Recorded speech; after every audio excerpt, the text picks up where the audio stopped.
Chegou aquele momento do seu domingo em que ou você desiste do YouTube ou você de fato vai falar: olha, tem coisa boa por aqui, hein?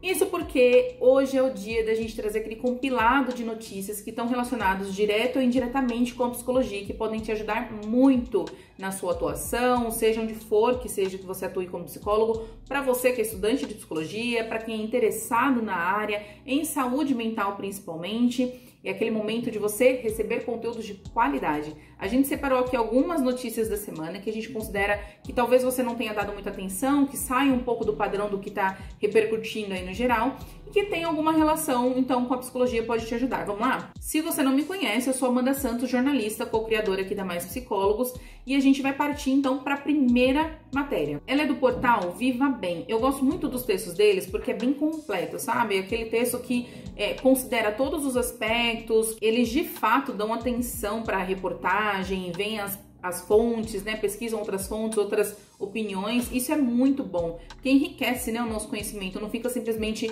chamada para ter assuntos polêmicos para falar na rodinha de conversa com amigos. Mas enfim, retomando, a chamada dessa matéria que eu separei aqui, a primeira é: não tinha coragem de me matar, mas queria morrer. Ideação suicida é grave. Gente, essa matéria, eles vêm falar um pouco da diferença da tentativa de suicídio pro suicídio de fato. Vem mostrar o quanto o pensamento, né, ideação suicida, ela é uma realidade que precisa ser considerada e qual a origem, o que está por trás desses pensamentos. Como eu falei, as matérias do Viva Bem são bem completas, então eles vão falar no final sobre ajuda e tal, então não fique com medo de que vai ser um texto que você simplesmente vai jogar o assunto para a pessoa e talvez desencadear nela, isso possa ser um gatilho e ela vai ficar solta com aquela informação. Até porque você também pode ser o complemento, esse pode ser um bom recurso para você entrar num assunto que é tão delicado, que é um tabu, com aquela pessoa que você tá com dificuldade de acessar, e você joga a matéria e entra no assunto com ela e deixa de repente aberto para vocês trocarem sobre o que foi dito nesse texto. O link para a matéria vai estar aqui na descrição, de todas, na verdade, que eu vou citar, vai estar aqui na descrição.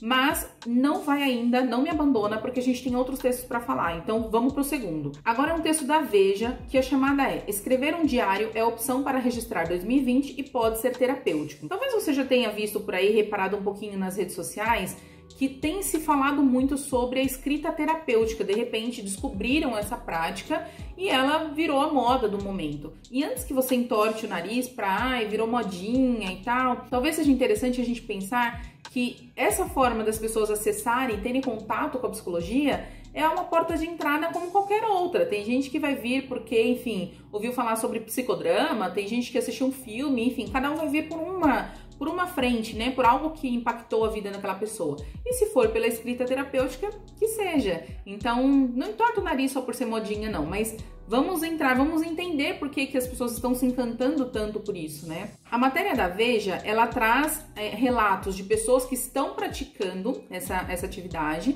e traz também o olhar da psicologia, o olhar da psiquiatria sobre o que é essa prática, quais os benefícios. Então, acho que é bem interessante para você que, de repente, quer explicar melhor de forma não tão técnica para as pessoas aí ao seu redor. Então, você ter como base um texto desse pode te ajudar bastante, tá bom? Nossa próxima matéria é da agência Senado e a chamada é: no mês da saúde mental, senadores pedem políticas públicas para tratamento. Bom, eu não sei se você sabe, dia 10 foi o Dia Mundial da Saúde Mental, então nós tivemos vários assuntos relacionados a isso. Foi um dia de bastante visibilidade e que bom, né? Que bom que isso existe.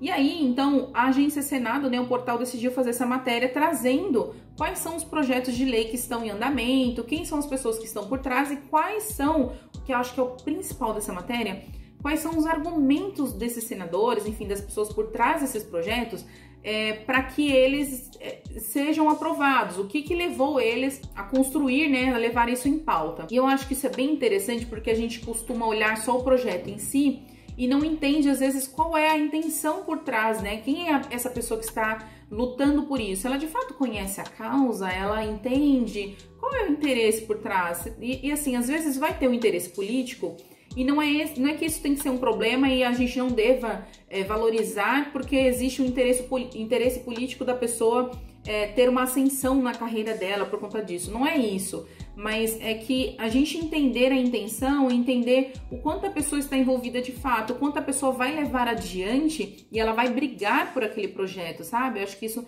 faz bastante diferença. Na semana passada, a gente comentou sobre uma matéria que trazia um relatório de uma organização, uma ONG, falando sobre pessoas que vivem acorrentadas, pessoas que têm transtornos, que enfim, têm problemas de saúde mental, tem alguma doença, né, e que vivem acorrentadas em alguns países. Nesse relatório identificava que 60 países possuem essa prática e que não existe nenhuma lei internacional onde a gente possa interferir para que essas pessoas não vivam nessa situação. E a luta é para dar visibilidade para isso e trazer a possibilidade, então, de ter alguma lei internacional onde eu possa interferir e cobrar, né, leis governamentais que impeçam essas práticas. Então, esse relatório ele é bem importante, é bem interessante vocês verem. Se você não viu o vídeo da semana passada, dá uma olhada lá, corre lá. E aí, então, a matéria que eu vou trazer hoje complementa essa da semana passada, só que essa é do portal DW, também de Portugal, tá? Que a da semana passada era de Portugal, e a chamada é Viver Acorrentado, o drama dos pacientes de saúde mental em Moçambique. Ele traz, então, relatos, ele vai trazer mais dados sobre esse relatório, sobre a vivência dessas pessoas dessa organização que chegaram até esses dados. Por exemplo, ele fala de casos específicos em que os diretores dessa organização viram, de fato, pessoas vivendo acorrentadas e viram essa questão desse choque com uma outra cultura que trata isso a partir de crenças religiosas, que trata como uma questão que a pessoa está possuída ou algo assim. Então, como tratar, como olhar para isso, né? Como mostrar para essa pessoa que, na verdade, existe um embasamento científico por trás que justifica esse comportamento da pessoa e que existe tratamento, existe uma outra forma de lidar que não acorrentando essa pessoa. Mesmo que você não atue focado na saúde mental, é interessante saber que isso existe. Acho que vale vocês estarem engajados também com essa causa. E na nossa última matéria eu vou voltar para o Viva Bem. Olha só, ele vai aparecer aqui 2 vezes hoje, de tão bom que ele é, mas é que de fato apareceu uma outra matéria aqui pra gente que fala que após trauma na terapia, negros buscam psicólogos da mesma cor. Há um tempo atrás a gente comentou sobre uma clínica feita somente para atender o público LGBT, e agora nós estamos falando de atendimento somente para pessoas negras, né? Não é uma clínica, não é no mesmo formato da matéria anterior que eu tô mencionando aqui, mas a gente tá falando de novo dessa coisa da seletividade, né? Das pessoas buscando essa identificação, buscando algum tipo de conforto. E aí uma coisa bem grave que a matéria traz são relatos de pessoas que vivenciaram experiências muito negativas na psicoterapia com pessoas que não eram negras. E aí fala tanta coisa isso, né? Fala muito sobre a atuação do profissional. Então a gente talvez tirar esse olhar de que a responsabilidade está na pessoa, de que ela não deve necessariamente buscar, não precisa do negro passando com o negro, não precisa do homossexual passando somente com alguém que é homossexual, que entenda numa clínica específica para pessoas homossexuais, do público LGBT. Mas por que as pessoas estão buscando? Porque existe uma falha, né? Não haveria essa demanda se não existisse essa brecha. Então existe uma brecha aí pra gente se atentar. Então acho que é legal você dar uma olhada nesses relatos. São relatos reais, pessoas que estão passando por isso, que passaram por experiências muito negativas, e ele vem sim falar sobre o racismo estrutural, sobre o que é, e que de repente você não perceba isso, você não consiga se perceber participando disso e compactuando de alguma forma. Mas a matéria vem te ajudar, talvez ajude a abrir seus olhos. E de repente, se você já tem essa consciência, mas conhece pessoas que talvez não tenha, compartilhe então com ela, manda para ela, para que talvez esse seja o pontapé para ela entrar nesse assunto, para ela enxergar de uma forma diferente. Pode ser muito bom. Bom, como eu falei, todos os links vão estar aqui na descrição para você clicar agora. Vai lá com calma, lê, se informa direitinho. Se você gostou desse conteúdo, se te ajudou de alguma forma, deixa o like para eu entender se esse formato de fato é útil para você. E eu espero vocês na próxima semana. Até mais. Tchau, tchau.